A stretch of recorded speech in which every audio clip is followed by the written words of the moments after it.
know me well know my love for the fast-paced life and a little bit of mischief. Usually I head west, but this time I've discovered the New York of the Orient. Welcome to Plush Places, and let's get acquainted with Shanghai.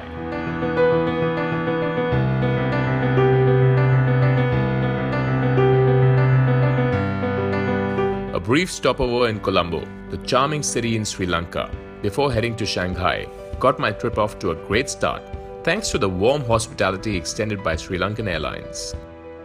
China's largest city, a global financial hub, and a city that never sleeps, booming Shanghai had me zooming straight to the heart of it in the Pudong district.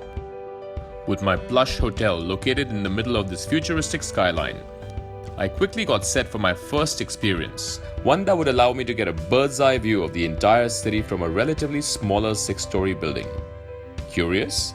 Let's check it out. So if you want to boast to your friends on social media that you can do Shanghai in a heartbeat, I'm going to show you how. And technically, I wouldn't be wrong. A large-scale model of the entire city of Shanghai is available for viewing on the top floor of this must-visit museum. Just a few minutes spent walking around left me inspired and gave me an insight into why Shanghai is such a world-class city.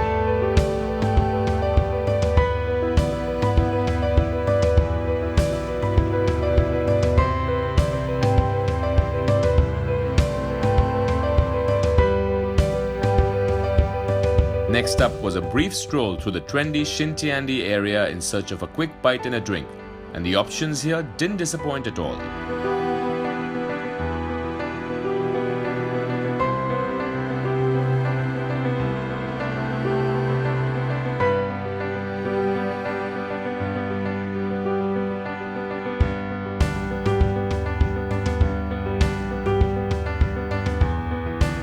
My evening called for a bit of fun on the Bund, an extremely popular waterfront promenade with jaw-dropping views of the Shanghai skyline.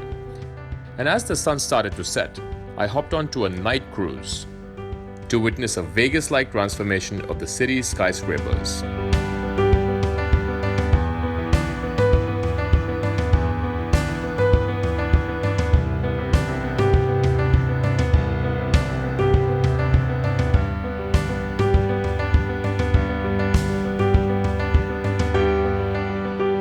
Still reeling from the bright lights and the neck-craning size of the high-rises all around me, I opted for more traditional experiences the following day. An authentic breakfast at the 550-year-old tea house in Old Shanghai kicked off my day, followed by a walk through the cute little alleys of Tianzifang in the old French concession area. With loads of arts and crafts stores, cafes and restaurants, it's easy to spend a couple of hours wandering and navigating the crowds of locals and tourists alike. Hoping to get a bit of respite from the crowds, I spent my afternoon at the Yew Garden, an oasis in the heart of Shanghai. Built over 400 years ago during the times of the Ming Dynasty.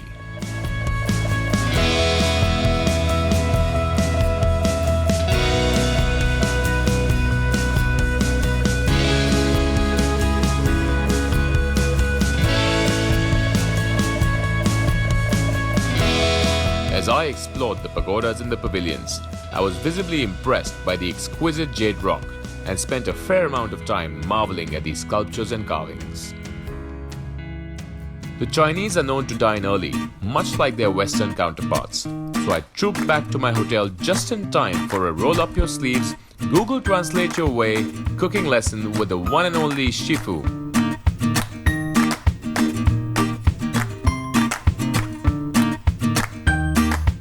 Okay, I'm all set. I've got my chef's hat. I'm at the Shangri-La Pudong, and here with Master Gao. 大家好，欢迎你们来到桂花楼，请跟我到厨房看看。 I guess that means follow me.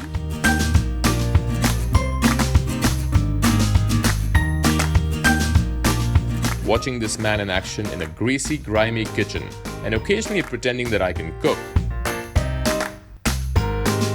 I spent a leisurely afternoon devouring these Sichuanese and Shanghainese dishes from the chef's special menu.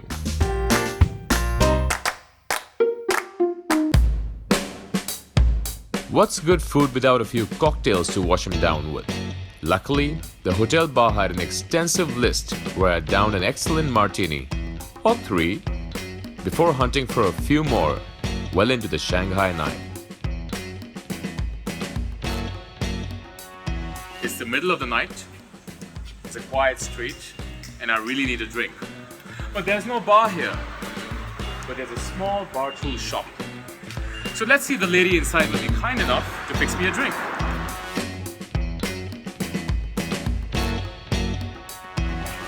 No luck with her. But look what I found.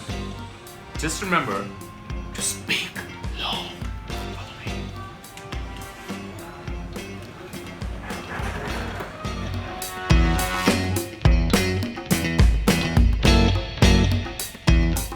Speak Low was just one of the few speakeasies I patronized.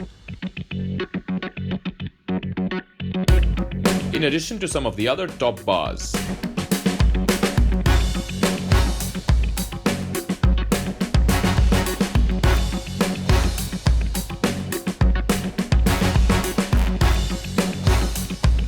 Before my night of decadence in Shanghai came to a smashing end.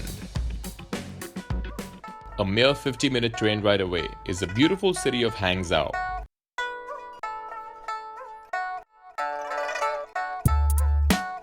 And my tour of the Longjing tea plantation was a sobering and welcome change from the fast-paced lifestyle in Shanghai. The Longjing village, known to be the #1 tea village in China, with endless rows of green, clean and fresh air with just a hint of an aroma of the tea, had a calming and soothing effect on me.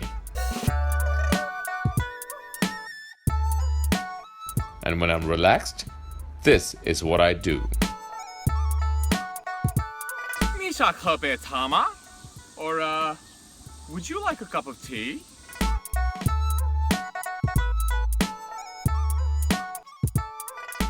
This was followed by a quick homemade lunch at the tea plantation owner's house. Isn't it wonderful that we didn't understand each other at all, but could still share a laugh? Food for thought. Satiated and happy, I headed to the Lingying Temple Complex, the wealthiest and largest Buddhist temple in China, with numerous pagodas, grottos, and rock carvings.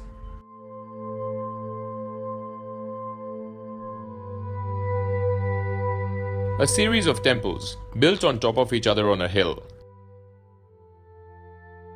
each with a shrine and significance of its own.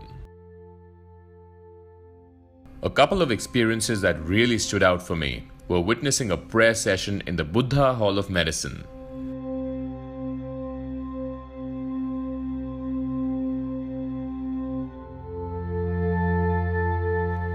And walking through the hall of 500 arhats, built in the shape of a Buddhist swastika and houses 500 bronze seated statues of arhats, Buddha's disciples who accompanied him before he attained nirvana.